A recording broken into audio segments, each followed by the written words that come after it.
Tarot. I know you've probably heard of it before. Well, today I'm taking a deep dive into what the practice of tarot reading actually is.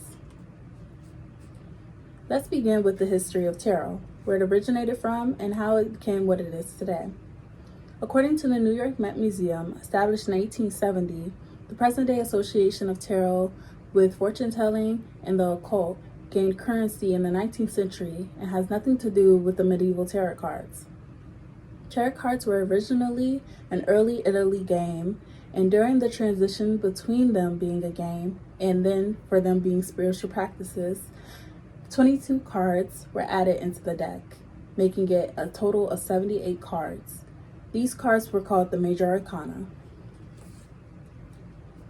I started tarot 2.5 years ago. I started with collecting crystals, as you see here.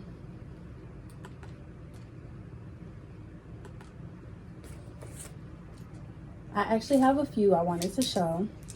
My favorites, one being carnelian. This one helps with creativity. My second being black obsidian. This one is a very strong crystal, helps with stress and the blockage of chakras. And goldstone. It's my favorite because of how pretty it is, and it helps with ambition.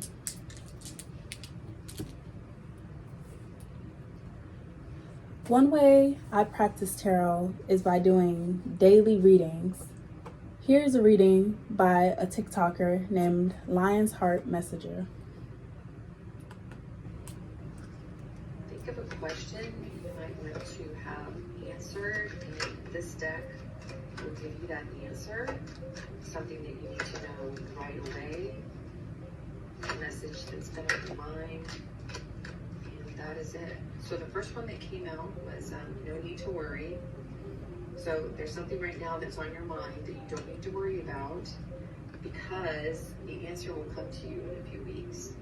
Someone will reach out to you, or you'll need to reach out to them, but there's no need to worry, and that is your message. As you can see, these daily readings are very clear-cut and short. I also wanted to show you some of my own decks. As you can see, I have 4, 2 being some I made myself, and then the other 2 being some I bought. This was my first ever tarot card deck, and really is just the original print, and is the most similar to the one in the original game. Here's a tarot deck that I made myself. As you can see, I just took some Sharpie and some highlighters and just put it on some note cards. It's as easy as that, really.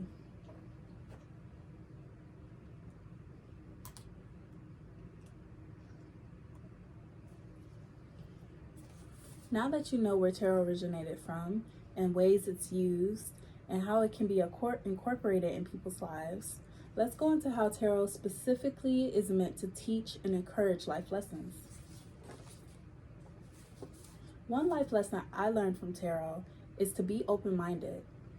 You can't receive a reading if you come in with a closed mind. Not willing to get advice or guidance in your situation is going to make you not able to receive the reading. This lesson has helped me become more aware day to day and ground myself. And I do this every day, practicing tarot. Let's talk about some of the interesting divination tools many tarot readers use to practice. Some being crystals, some being candle burning, tea leaves, and worry stones. Here you can see dice and pendulums, and runes. Runes are a set of symbols, each with their own meaning. Runes were first founded in 40 AD, according to crystallinks.com. Here's a short video on how you can go outside and make your own runes.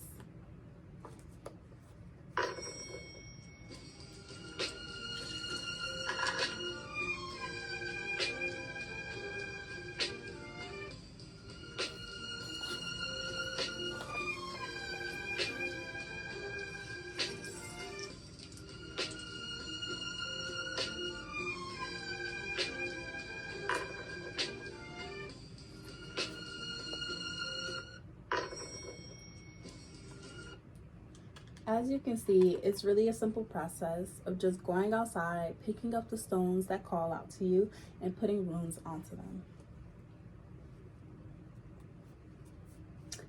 On to my last, but certainly not least topic, myths. One of the many myths in tarot is that it's devil's work. As you see here, Ouija boards, pendulums, and runes, just like I previously talked about, have all been negatively connotated and have put a bad light on tarot card readings entirely. According to St. Louis Home of Education, Arts, and Culture, Pearl Curran, a woman who used a Ouija board and designated it as a divination tool, was the first to do it. She used the Ouija board to enhance her medium abilities, and she actually has a lot of stories that people wrote about her regarding her experiences with the Ouija board and using that as a medium. The second myth is the fortune myth, as I like to call it, which is basically that your future is not meant to be told and it's bad luck if it is told. The best way I can express tarot card reading and the future telling of it is the GPS theory that I liked very much. The tarot gives you a destination, a future that it sees for you based on where you are and the path you need to take to get there. It might tell you the blockages you're going to experience along the way. It might tell you how long you'll take. But other than that, it can't really control anything else. At the end of it all, your actions are what leads to your future. If you were to take a different route, or if you were to go on that route and venture off because you got sidetracked, you're going to affect the time of your arrival at the destination, or if you go to that destination at all. Now that I've talked to you about the history of tarot, how I started tarot, some lessons you can learn from it, some divination tools you can use to enhance your experience, and the myths of tarot, I hope this gave you a small ounce of clarity on tarot reading. Thank you.